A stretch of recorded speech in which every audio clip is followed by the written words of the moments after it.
কেউ দাঁড়িয়ে না থাকি, কেউ দাঁড়িয়ে না থাকি। খানকা শরীফের পক্ষ থেকে আমাদের প্রাণপ্রিয় শায়েখ মোর্শেদ বিগত ৫-৬ বছর অত্যন্ত ব্যস্ততার সহিত তরিকার কাজ চালিয়ে যাচ্ছেন এবং সেই মতে এখানে আমরা আবার প্রতি মাসে একটা মাসিক মাহফিল দিতেন, কিন্তু এই মাসিক মাহফিলের চেয়ে আবার কাজটা ছিল অনেক দামি এবং অনেক প্রয়োজনীয়। কি বলেন?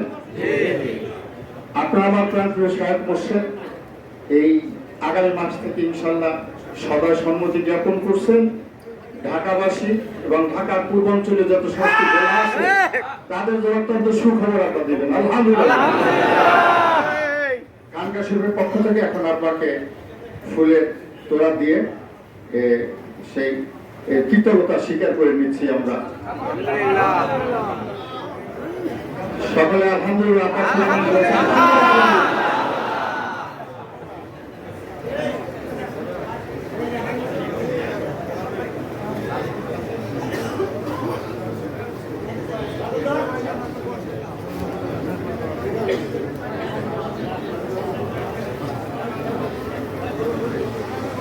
আমরা মেহেরবানকে বসে দেখি।